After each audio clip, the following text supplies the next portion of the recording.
Hello everyone, welcome to my channel Economics Simplified.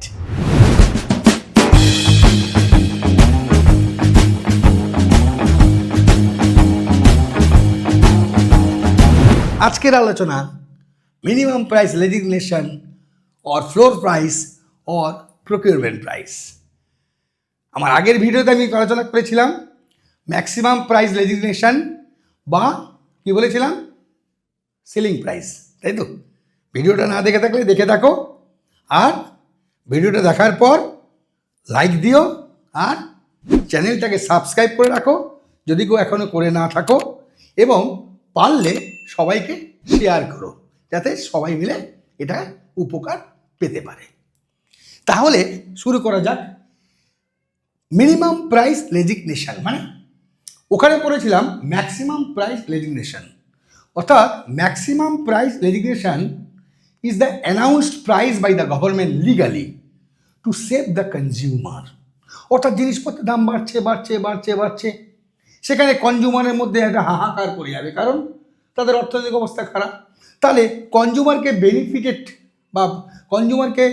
Benefit দেওয়ার জন্য সরকার কিন্তু ওই maximum price legislation theory apply করে, এবং সেটা বলেছিলাম যে ইকুইলিব্রিয়াম প্রাইসের তলায় সেট হবে। কথাটা ম্যাক্সিমাম, কিন্তু ইকুইলিব্রিয়াম প্রাইসের তলায় সেট হবে, ব্যাখ্যাও করেছিলাম। আজকে যেটা করব মিনিমাম প্রাইস লেজিসলেশন, যেটাকে আমরা বলছি ফ্লোর প্রাইস, বা অনেক ক্ষেত্রে দেখবে সেখানে লেখা আছে বইতে প্রকিউরমেন্ট প্রাইস। এটা কি? এটা হচ্ছে government announce legal price to save the producer farmer. আমাদের দেশে বিশেষত ইন্ডিয়ান ইকোনমিতে যারা এগ্রিকালচার নিয়ে কাজ করে তাদের অবস্থাটা শাঁকের করাত। কীরকম?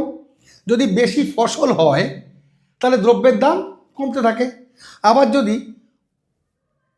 ফসলটা কমে যায়, যেমন তোমার দুর্ভিক্ষ হলো, বন্যা হলো, তাহলে ফসল কমে গেল, সেখানে আবার তারা ভালো দাম পায় না, তাই তো?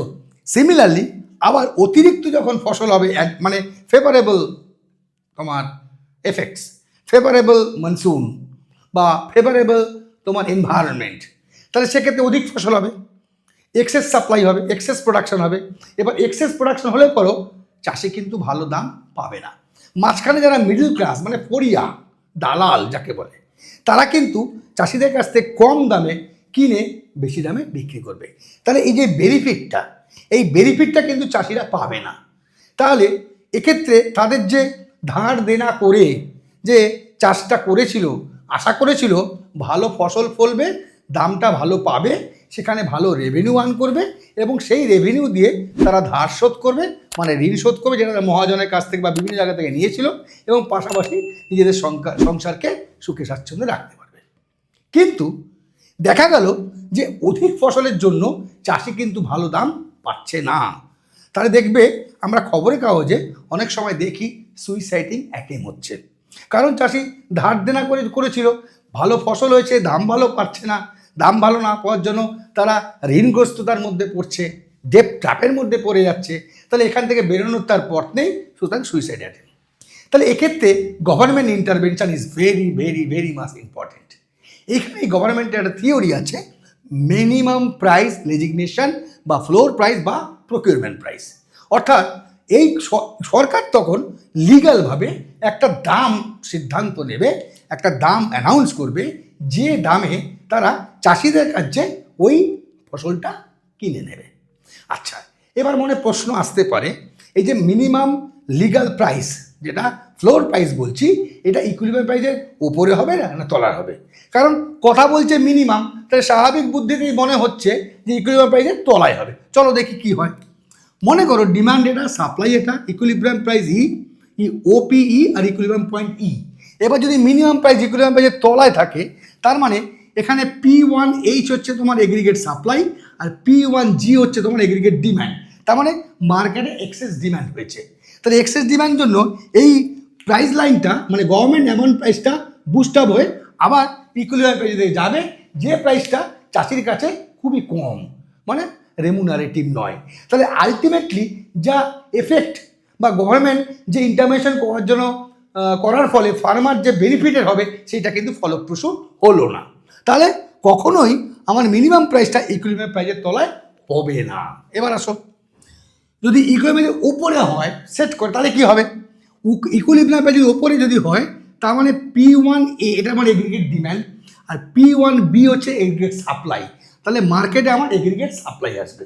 তাহলে এগ্রিগেট সাপ্লাইয়ের দামটা কমতে থাকবে, দাম তো কমে যাবে না, কারণ ইকুইলিব্রিয়াম প্রাইসের উপরে তো সেটা অ্যানাউন্স করেছে গভর্নমেন্ট। তাহলে কি করবে গভর্নমেন্ট? বিষয়টা এখানে কাজ হচ্ছে food corporation of India in Indian economic context. সেখানে কি হবে? Government will purchase the buffer stock or the excess supply directly from the farmer. অর্থাৎ চাষিদের কাছ থেকে তারা সরাসরি মার্কেট থেকে এই এক্সেস সাপ্লাইটা অফ ক্রপস কিনে নেবে, কিনে তারা কি করবে? গোডাউনে মজুত করবে।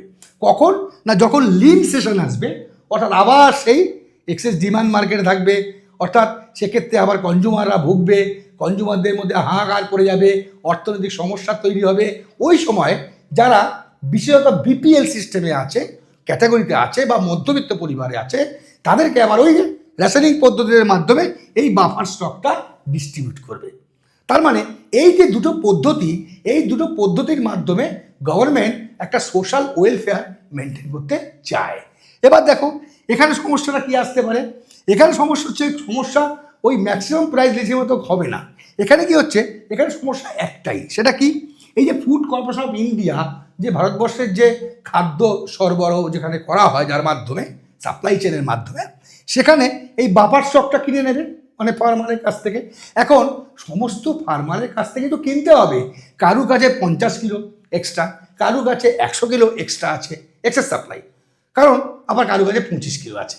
তাহলে এবার 100 কিলো যার আছে সে তো 100 কিলো গভর্নমেন্ট নেবে না, তার কাছ থেকে 25 কিলো নেবে, এর কাছ থেকে 25 নেবে, ওর কাছ থেকে 10 নেবে, এইভাবে অ্যাকুমুলেশন করে সে সমস্ত ফার্মার যাতে বেনিফিট হয় অল্প অল্প অল্প অল্প করে নিয়ে পুরো স্টকটা তৈরি করবে। তাহলে সমস্যা কোথায় দাঁড়ালো? সমস্যা হচ্ছে যাদের কাছে এই যে গভর্নমেন্ট অ্যানাউন্স কোটা, মানে যতটা পরিমাণ নেবে তার থেকে যদি বেশি কোয়ান্টিটি থাকে, সে কী করবে? এইটাকে বেচার চেষ্টা করবে, সেল করার চেষ্টা করবে।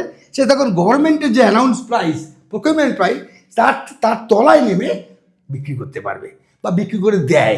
এখানে সে তার লটাকে ব্রেক করতে পারে, ব্রেক করে চুপিসারে এই এক্সেস সাপ্লাইটা কম দামে, গভর্নমেন্ট অ্যানাউন্স যে প্রাইস তার থেকে কম দামে মার্কেটে সেল করতে পারে। এই একটা প্রবলেম আমার মিনিমাম প্রাইস রেজিস্ট্রেশনের ক্ষেত্রে আসবে। এছাড়া কিন্তু এক্ষেত্রে ওই ম্যাক্সিমাম প্রাইস রেজিস্ট্রেশনের মতো অত সমস্যা এখানে সৃষ্টি হয় না। তাহলে এই ব্যাপারটা একটু ভালোভাবে পড়ে নিও, স্ক্রিনশট নাও, যাতে তোমায় রিভিশন দিতে পারো, আর একটু ভালোভাবে পড়াশোনা করো। কারণ বিভিন্ন আইসিএসসি সিবিএসসিতে কিন্তু এই টপিক্সটা এবং আমার আগের ভিডিও টপিক্সটা, মানে maximum price registration is very very important, এবং এটা সবচেয়ে এই মার্কেট চ্যাপ্টারের সবচেয়ে ক্রিটিক্যাল জায়গা, এবং এখানে অনেক বেশি ক্রিটিক্যাল কোশ্চেন আসে। সুতরাং একটু ক্লিয়ার করো এবং পড়ো, তাতেই দেখবে ব্যাপারটা ইজি হয়ে গেছে। তাহলে আজকে এই পর্যন্ত থাক, ওয়েট করো আমার নেক্সট ভিডিওর জন্য। Till then, good by.